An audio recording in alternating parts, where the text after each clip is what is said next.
Di akhirat nanti, pada hari kiamat nanti, tidak ada satupun yang bisa memberikan perlindungan kecuali perlindungan Allah. Kelak nanti ada 7 golongan yang Allah berikan perlindungan. Pada saat tidak ada perlindungan kecuali perlindungan Allah itu. Siapa-siapa saja ke-7 golongan tersebut. Yang pertama kata Rasulullah SAW, orang yang mendapat perlindungan dari Allah, al-imamul adil, seorang imam, pemimpin adil, yang adil. Pemimpin yang adil itu khusus dapat perlindungan dari Allah Subhanahu wa taala.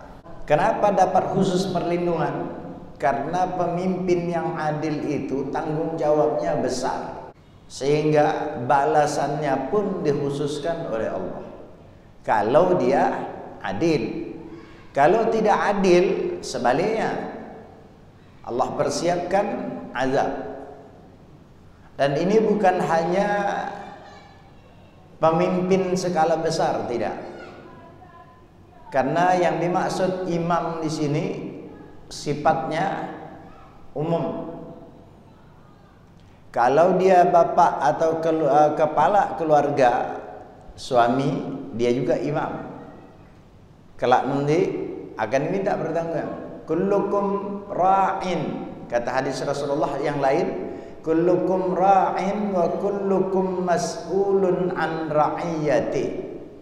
Setiap kalian itu adalah pemimpin. Tapi diingatkan oleh Rasulullah, wa kullukum ra'in wa kullu ra'in mas'ulun an ra'iyati. Dan setiap orang pemimpin, seorang pemimpin itu akan diminta pertanggungjawaban terkait dengan kepemimpinannya. Kalau sebagai Pak Lurah, dia juga pemimpin, akan diminta pertanggungjawaban sesuai dengan kadar pimpinannya. Kalau bupati, dia juga pemimpin, skala pimpinannya lebih besar, amanahnya lebih besar, pertanggungjawaban lebih besar. Gubernur pemimpin terus sampai ke atas. Termasuklah kita sebagai kepala rumah tangga. Kita diberikan anak, kita diberikan istri. Kalau kita memiliki istri mungkin lebih dari satu, itu juga bagian di antara tuntutan keadilan. Di situ tanggung jawab. Kelak pemimpin-pemimpin yang adil ini diberikan perlindungan khusus oleh Allah Subhanahu wa taala. Kemudian yang kedua, wasyabun nasya'a fi ibadatillahi azza wajalla. Kedua, kelompok yang dapat perlindungan dari Allah itu, ini kaitannya dengan pemuda. Syabun, pemuda, nasya'a fi ibadatillah azza wajalla. Seorang pemuda tumbuh besar beribadah kepada Allah. Kenapa pemuda dapat perlindungan? Kenapa dikhususkan oleh Allah Subhanahu wa taala? Karena pemuda itu adalah orang yang hidup pada masa penuh dengan godaan. Pemuda, tak banyak pemuda. Banyak orang soleh tapi di masa mudanya tak soleh. Walaupun itu perjalanan hidup. Kenapa? Masa muda itu paling sulit. Kalau tua kita sadar, boleh dikatakan wajar. Masa muda ini masa penuh tantangan, gelora, semangatnya masih kuat, syahwatnya masih tinggi, semuanya potensinya ada.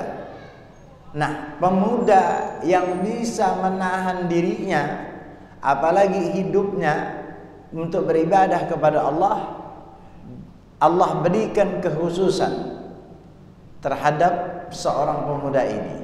Kelak nanti dia dapat perlindungan. Jadi bukan berarti orang tua tak dapat perlindungan, tidak. Kenapa dalam hadis ini dikhususkan muda? Karena masa muda itu masa yang paling sulit. Masa banyak kita di antara kita yang gagal. Masa pemuda. Syabun nasya'a fi ibadatillah. Kemudian yang ketiga, wa rajulun qalbuhu mu'allaqun bil masajid. Di antara orang yang diberikan perlindungan kelak oleh Allah, tidak ada perlindungan pada saat itu kecuali perlindungannya. Yang ketiga ini dikatakan rajulun qalbuhu mu'allaqun bil masajid. Seseorang yang hatinya berketergantungan dengan masjid. Rindu dengan masjid, selalu dengan masjid. Itu dapat perlindungan. Mau tua, mau muda, ini umum. Masjid terus. Subhanallah, orang kalau sudah terbiasa, suatu saat walaupun itu uzur, tak nyaman bagi dia. Kenapa? Sudah terbiasa. Kenapa Rasulullah khususkan di antara yang mendapat perlindungan, kata Rasulullah SAW, dari Allah kelak nanti adalah seseorang yang hatinya bertergantungan dengan masjid. Karena orang yang memiliki hubungan ketergantungan dengan masjid itu sulit, berat. Yang banyak itu orang tak betah dengan masjid. Karena Rasulullah pernah mengaitkan keberadaan seseorang, kebiasaan seseorang dengan masjid ini, Rasulullah kaitkan dengan iman. Dalam hadis lain Rasulullah SAW mengatakan, idza ra'aita rajulan ya'tadul masjid fashhadu lahu bil iman, atau kama qala.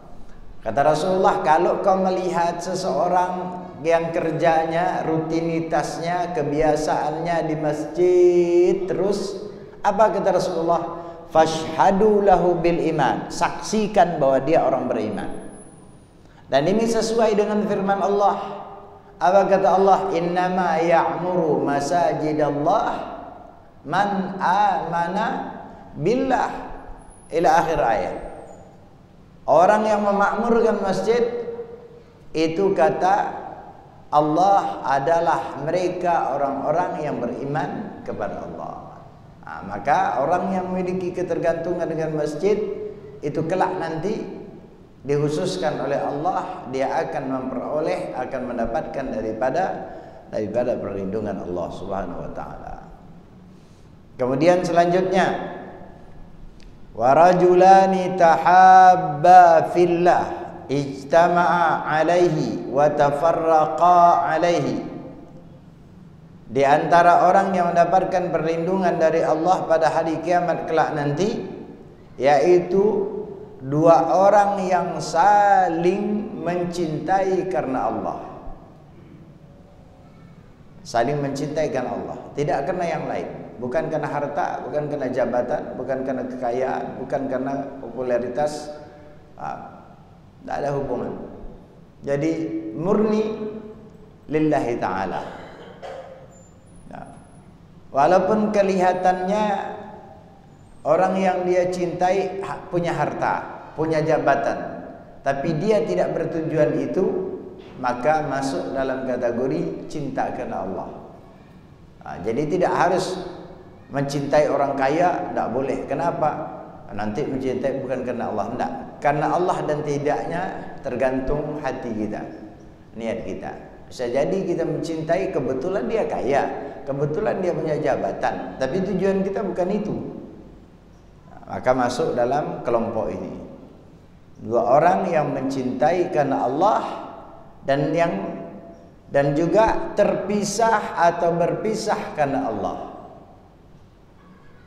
Kalau orang bercinta, kasih sayang karena Allah, bisa jadi ada indikasi lain yang tertutup, yang sebenarnya bukan karena Allah, tapi karena harta, tapi karena jabatan.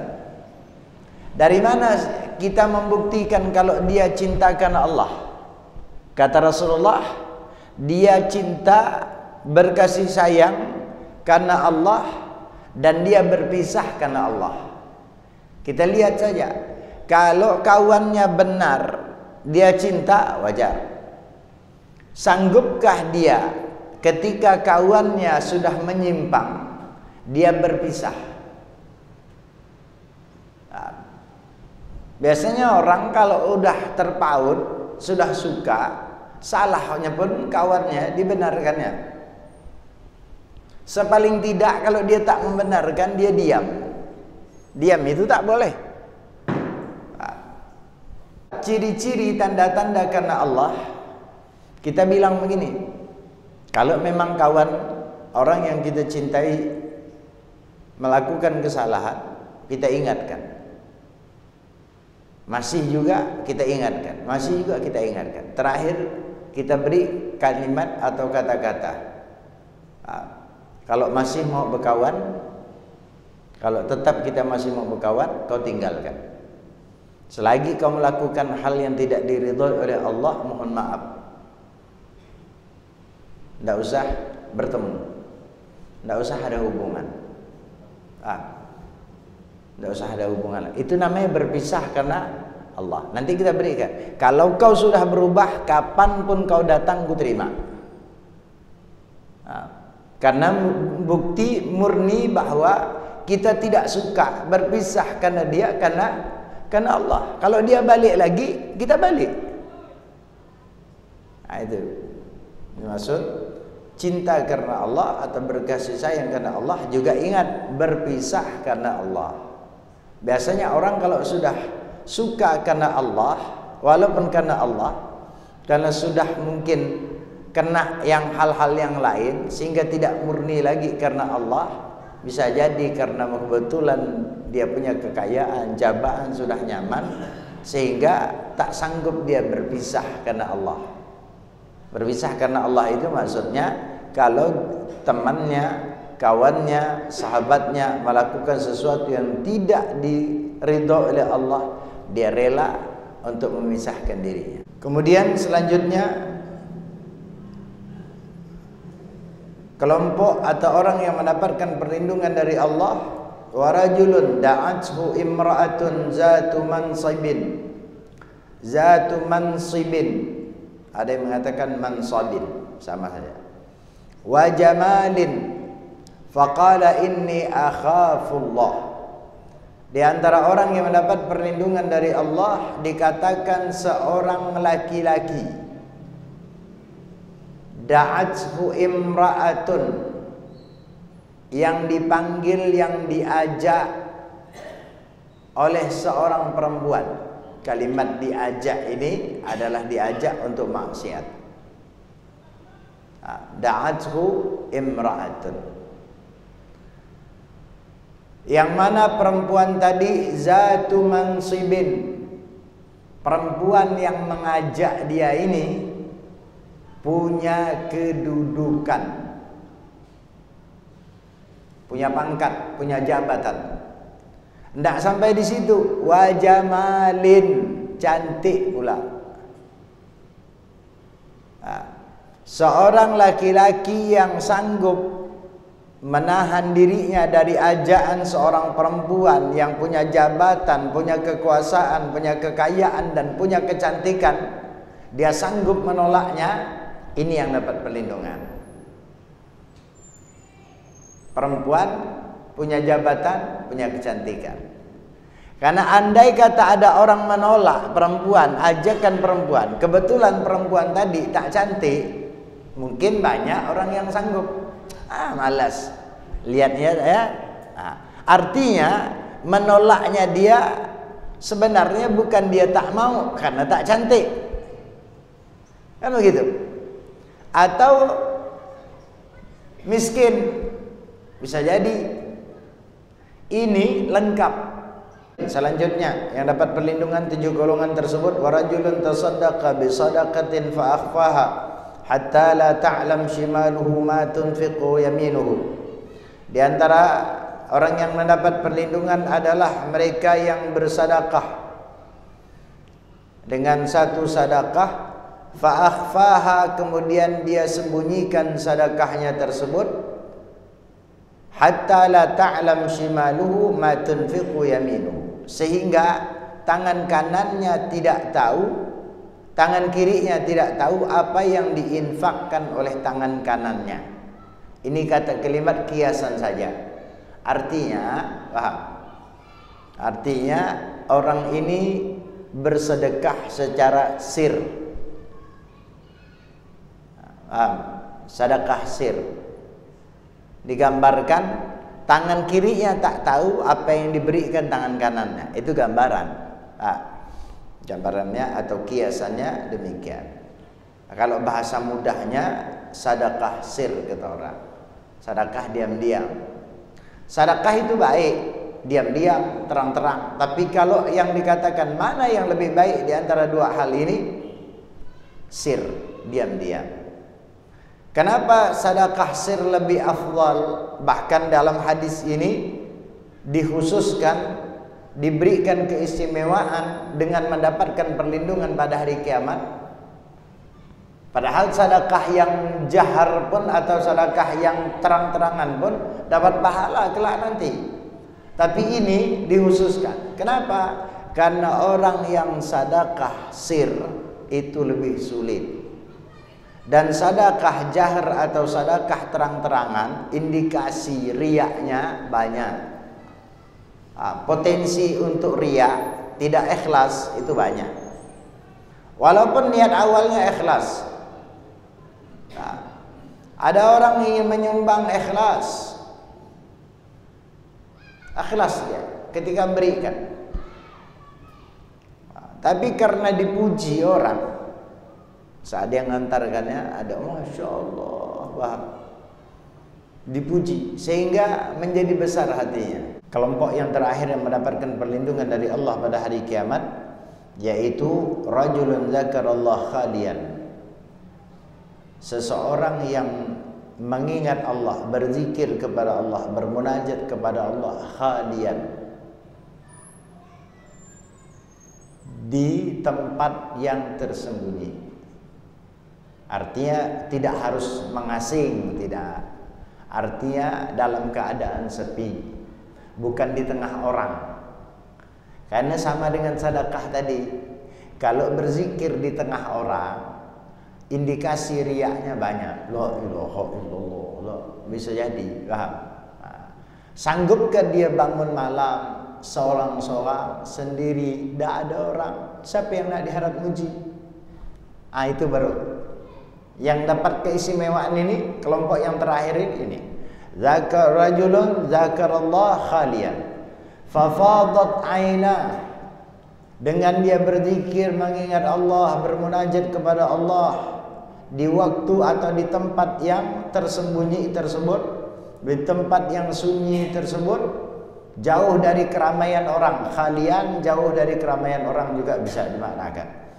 Fafadat aina, dengan zikirnya sehingga menitislah atau berkucuran air matanya, nangis dia, bermunajat kepada Allah.